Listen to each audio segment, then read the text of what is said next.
밤이 되어 파라오 투탕카멘의 마지막 안식처에 들어가려고 합니다. 횃불은 없지만 적어도 손전등은 가지고 오셨군요. 여러 층의 계단을 내려가면 벽에 상용 문자가 새겨져 있고 주문처럼 보이는 것이 눈에 띕니다.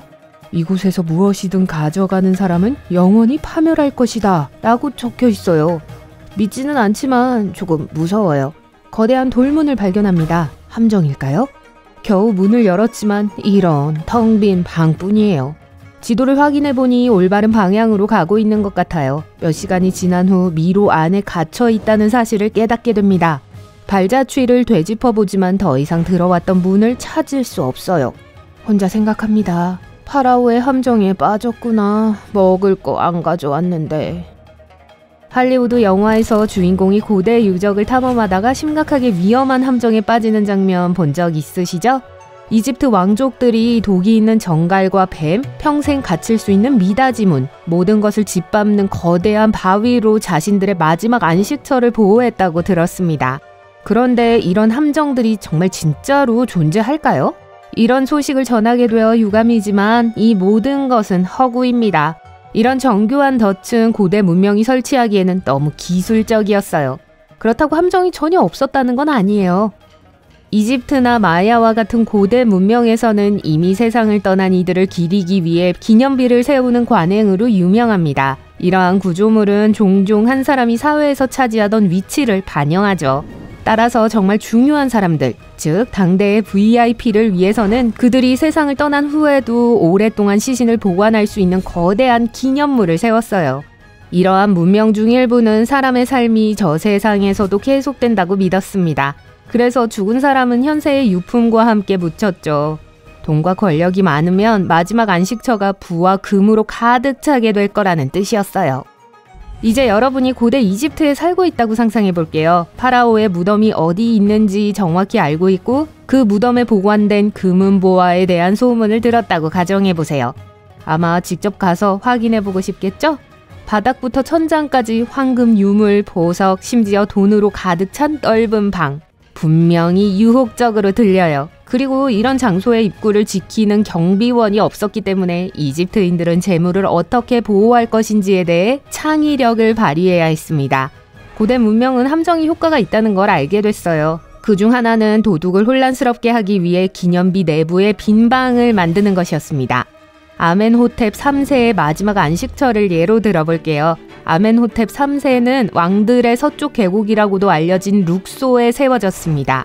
기원전 1905년에서 1914년 사이에 2명의 프랑스 기술자가 이 기념물을 처음 발견했죠.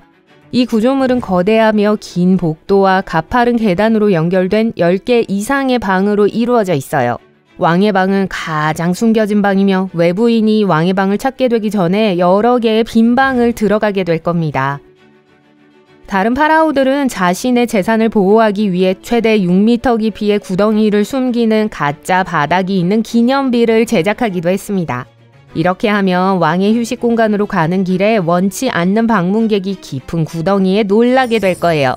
파라오는 가짜 바닥과 함께 미로 스타일의 복도와 가짜 벽도 만들었어요.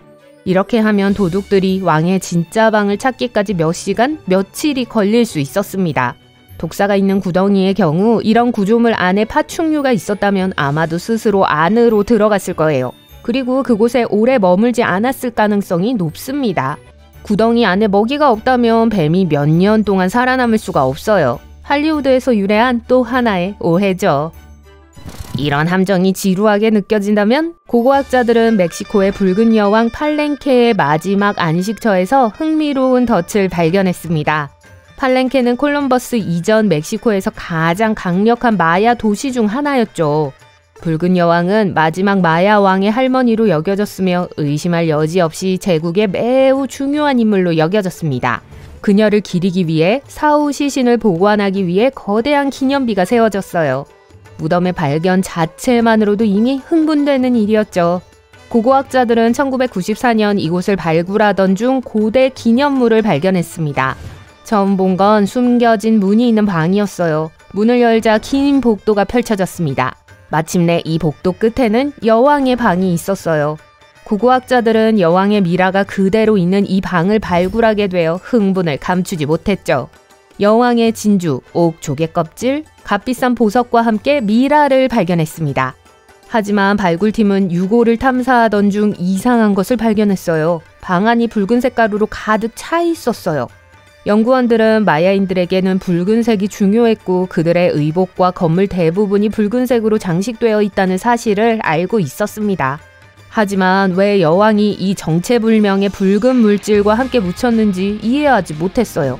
추가 분석을 위해 샘플을 채취한 결과 붉은 가루가 매우 위험한 광물인 진사라는 사실을 발견했습니다. 이 가루를 흡입하면 심각한 건강 문제를 일으킬 수 있어요. 연구팀은 이것이 여왕의 재산을 훔치려는 자를 위한 함정일 수 있다는 결론을 내렸습니다. 위험한 가루는 지금까지 우리가 본 것 중 가장 강력한 덫으로 작용했을 수 있습니다. 하지만 아마도 원치 않는 방문객을 막는 가장 저렴한 방법은 기념비 전체에 주문을 쓰는 것이었을 거예요. 지금이야 비웃겠지만 당시에는 어느 정도 효과가 있었습니다. 주문은 보통 그 장소에서 무언가를 가져가는 사람은 비극적인 운명을 맞이할 것이라고 말하고 있었어요. 어떤 주문은 도둑이 큰 화재나 끔찍한 호수로 집을 잃게 될 것이라고 말하기도 했습니다. 또 어떤 주문은 도둑이 불치병이나 알 수 없는 건강 문제를 겪을 것이라고 저주했죠. 하지만 이런 주문은 사람들이 금을 훔치는 걸 막기에는 충분하지 않았습니다. 이런 저주가 실제로 효과가 있었는지에 대해서는 몇 가지 이야기가 있습니다. 그중 하나는 1920년대에 파라오 투탕카멘의 안식처를 발굴한 유명한 영국 이집트학자 하워드 카터에 관한 이야기였죠. 몇 달 동안 발굴에 실패한 카터는 우연히 무덤의 존재를 발견했어요. 몇 달 동안 수색하던 흙 바로 밑에서 계단 입구를 발견했습니다. 그는 팀의 도움을 받아 계단을 막고 있는 모래더미를 치우고 출입구를 발견했습니다. 문에는 여러 왕실의 상징이 새겨져 있었고 카터는 이것이 매우 중요한 사람이 묻혔다는 걸 의미한다고 생각했죠. 그가 옳았어요. 그는 끌로 출입구 왼쪽 상단에 구멍을 뚫고 촛불을 켜서 앞을 비췄습니다. 그는 자신의 눈을 믿을 수가 없었어요. 눈앞에 황금과 보석으로 장식된 여러 가지 물건들이 빛나고 있었습니다. 카터는 3000년 동안 숨어있던 투탕카멘의 마지막 안식처를 발견했어요. 하지만 이야기는 여기서 끝나지 않았습니다. 이 발견은 일련의 불행한 사건으로 이어졌고 사람들은 그것이 파라오의 저주와 관련이 있다고 믿었어요. 카터 자신은 불과 몇 년 후 미스테리하게 세상을 떠났습니다. 그리고 그의 동료 중 일부는 저주의 위협처럼 홍수로 집을 잃었죠. 어떤 사람들은 이런 일들이 서로 연관되어 있다는 확실한 증거가 없기 때문에 우연의 일치라고 말합니다. 어떻게 생각하세요? 결국 효과적인 함정이었던 걸까요?